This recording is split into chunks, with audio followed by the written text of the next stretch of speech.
Tere Viljandi, tere tulevik, Rademari Jalka stuudio number 5 on teie ees. 5. kodumäng on peetud Tallinna Flora emadepäeva mäng.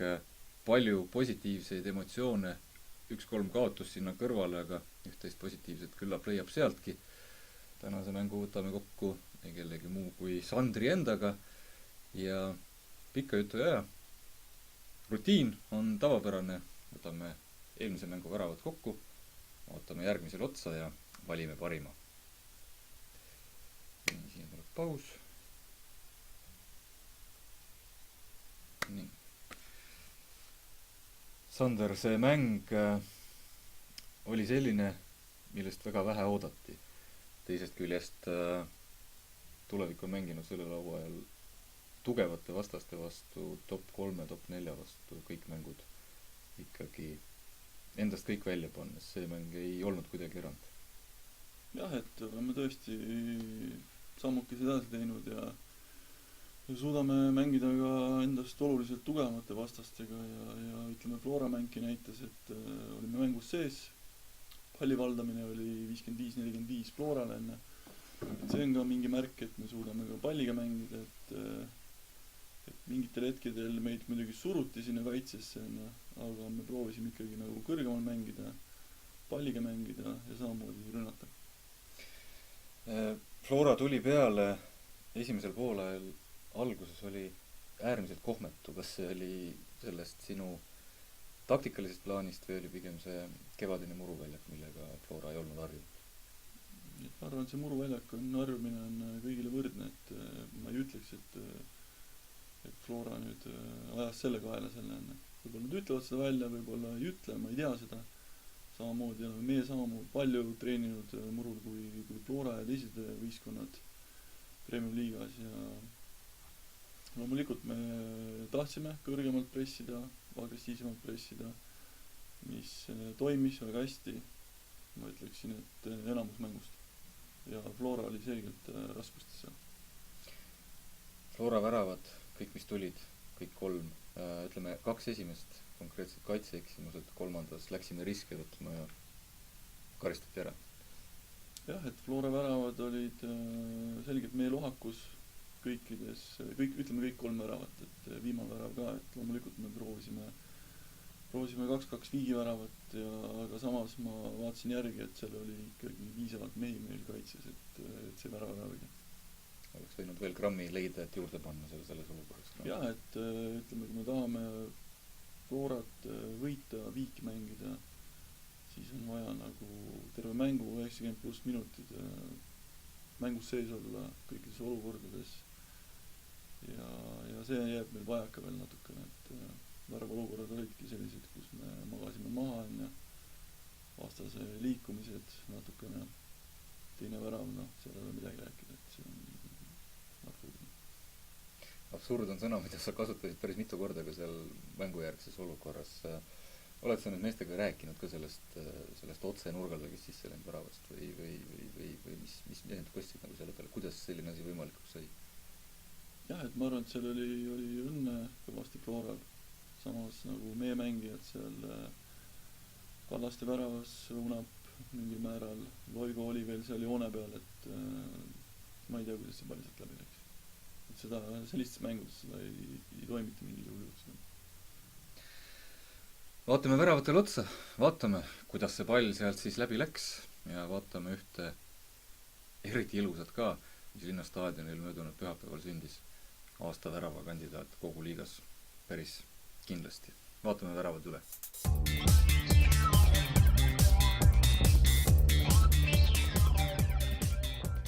Tulevik Flora, pühapäev, 12. mai, väravad.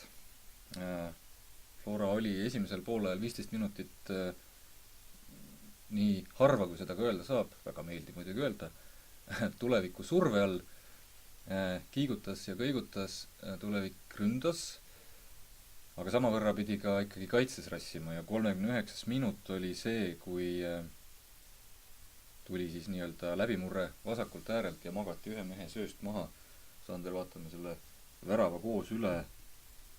Sinu kommentaarid sellele olukorrale? Jaa, et seal oli, ma olen seda väravat vaadanud mitu korda järgi. Seal oli, kus Vassiljev ja Sinjavski vahetasid kohad ära. Sinjavski liikus palliga sisse, Vassiljev liikus Sinjavski koha peale, ääre peale. Kaitses oli paigas, Seeder võttis üle mehe, midagi ohtlikku nagu polnud, aga mis sai määravaks, oli see, kus meie poolkaitsjad ei liikunud Sinjavski viimase, ütleme, avanemisega, kus ta värava ette liikus ja selgelt nagu magasime maha ja sealt tuli Senderus värava ette ja sealt tal õnnestus ära lüüa. Et oli keeruline pall, raske värav, aga klassi oli piisavalt, et ära lüüa. Flora poolt ka tehniliselt üsna laitmatu sooritus ja taktikaliselt samamoodi, et see Sinjavski viimase hetke sööst sinna sisse, nagu siin kordusest näha oli, Kask ainult saatis pilguga, teda reageerida enam ei jõudnud. Jah, et sellest ka rääkisime enne mängu, et on vaja reageerida, on vaja neid liikumisi vaadata, et nad vahetavad kohti palju, aga ta ei suutnud. Teine värav ja nüüd see õnnetukene, vaatame sellele ka. 65 minutit on mängitud, nii-öelda oma poiss Herol läheb nurgalöögi andmiseks nurgalipu juurde ja see, mis sealt edasi juhtub, on see sama palju korratud sõna pärast seda mängu. Absurd, vaatame selle absurdse olukorra siis üle. Sander, enne nurgalööki miski nagu ei viidanud sellele, et selline katastroofselt tuleb. Jah, et tavaline nurgalöök, et valmistumisime tavaliseks nurgalöögiks, nagu eelnevaltki mängus oli. Aga võib-olla ma ütlen, et Florale ka võib-olla see ebaõnnestus natukene. Palju natuke liiga madal enne, aga seal oligi meeste vahelt kuidagi imekombel see pall veeres läbi ja veeres õnnetult meie väravasse. Tahaposti ka keegi enam jaole jõudnud. Kas see kommunikatsioon siin nüüd, see tulenes ikkagi sellest ootamatusest või oli siin ka mingisugune konkreetne kommunikatsiooniviga meie poolt? Et seal näha, et seal Sorga natukene blokeerib, Õunap ei saa pallile pihta, Kallaste kuidagi vajus ära seal enne, Loigo oli veel joone peal, et ei saanud pallile pihta, et ei tea, kummaline. Kummaline värav sai löödud ja kolmas tuli teisele poole. Ja kuidas tuli ja kelle jalast tuli. Vaatame selle kolmanda väravaga üle. Kolmas värav teisel pool väljaku otsas ja valgete võrku. Värav pärast mida sai öelda, et Viljandi Tulevik on löönud Florale kolmandiku kogu väravatest, mis Flora võrku on löödud. Flora kaitse tõepoolest sellel hooajal 10 mänguga ainult 3 väravat või 3 palli oma selja taha lasknud. Aga see ei ole oluline, sellepärast et oluline on see, mismoodi see värav sündis ja millisena ta sündis. Sander, palju sa nii ilusaid väravaid oma karjääri jooksul näinud oled? Ma olen näinud igasuguseid, aga see on üks ilusamaid ja hästi sooritatud Kaimri poolt. Kas, kui palju nüüd selles, sina ise ka ründaja, kui palju selles Kaimari väravas nüüd oli seda hetke, et ma tõstin korra pilgu ja nägin, et siit on võimalus tulistada või kui palju selles oli nagu seda õnnefaktorit, et panen kuuli teele ja vaatan, mis juhtub. Eks jah, selline distants oli päris kaugel, kuskil seal, mis ta võis olla 22, 23, 24, 25 meetrit, et ma arvan, et tal mängis ennast vabaks sealt Sinjavskist natuke mööda ja lihtsalt lõi peale, et ma arvan, et ta seal ei sihtinud seda ristnurka või latti või midagi, et ilmselt ta läks lihtsalt löögi peale ja löök õnnestus ja ilus värav. Ilus värav tõesti. Loodame, et igasugused topid see värav oma kohaloluga ilusamaks teeb. Põhjust igati on. Põhjust otsa vaadata meil endale on paraku selles mängus juba mõned minutid hiljem, sellepärast et viigiväravat jahtides natukene avantüürlikuks läksime ja see Milleri värav pisut piinlik. jah, et oli 83 minutit, me ei saanudki nagu veel sellist õiget survet Flora värava alla, et ma tõstsin küll natuke poolkaitset kõrgemale, aga värav tuli, 3-1 värav tuli liiga ruttu meile, et seal Ainsalu tõusis keskelt, palliga jooksis meie karistusala sisse, seal ütleme Lang ja Alex tähendab, et ei mänginud olukorda lõpuni, et oleks võinud proovida, aga jah, et Õunap tegi, mis suutis veel ja ütleme, Marki oli katis seda tagumist värava nurka ära, aga oli ärahoitav. Milleril oli aega sättida ka maa ja ilm. Niimoodi see mäng lõpusadamasse ka läks, Floral olid seal mõned võimalused veel, Kallaste tegi ühe olulise tõrje veel, aga 3-1 Flora võiduga see mäng lõppes. Midagi katastroofilist mängus ei olnud, kui välja arvata siis seesama absurdne olukord seal, mehed tulid platsilt ära ja rahvas oli ikkagi nende esitusega rahul, et mehed olid pettunud, aga rahvas soojalt saatis mehed duširuumi, võitlust oli. Siit vana hea jalgpallikis see, et siit saab edasi ainult paremaks minna.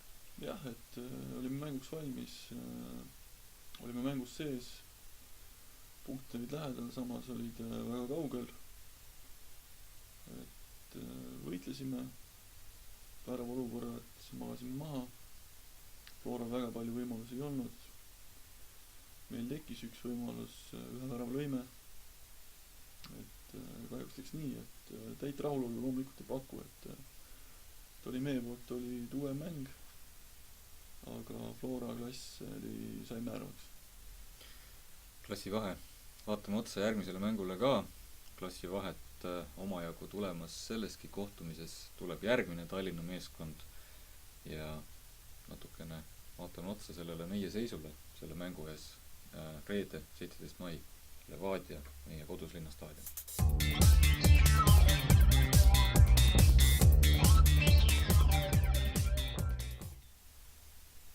Reedene lahing ei saa olema tõenäoliselt sugugi kergem ja mitte ainult vastase pärast, vaid ka selle pärast, et meie read on natukene räsitumad.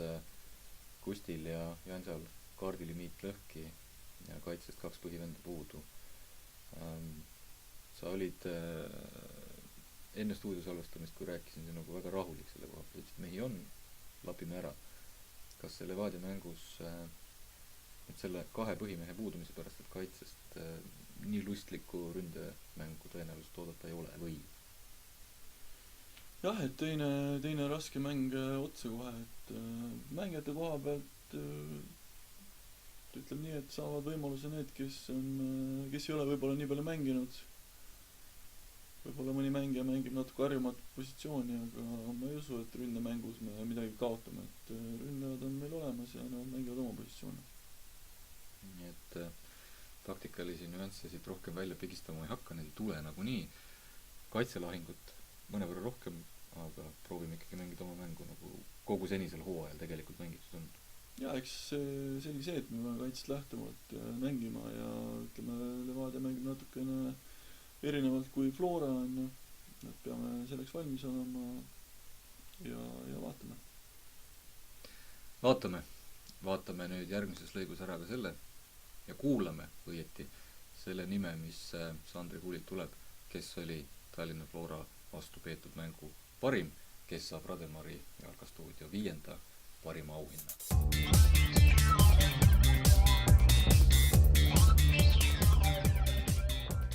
Sander, üks nimi.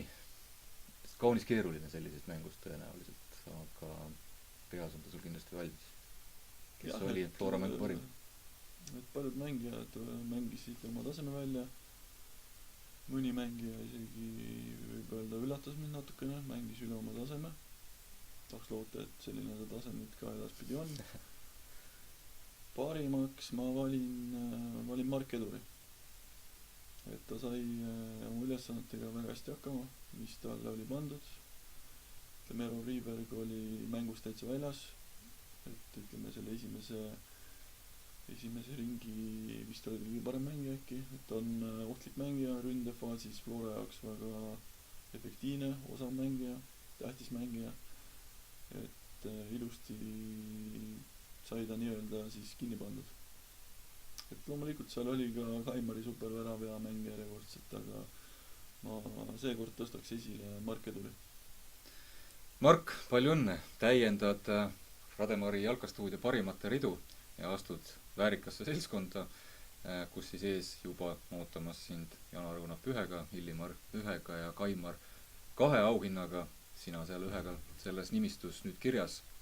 Hea töö, hästi tehtud ja Margile muud polegi soovida, kui et oma endise koduklubi või emaklubi vastu samasugust esitust reedeses mängus. Palju õnne, Mark!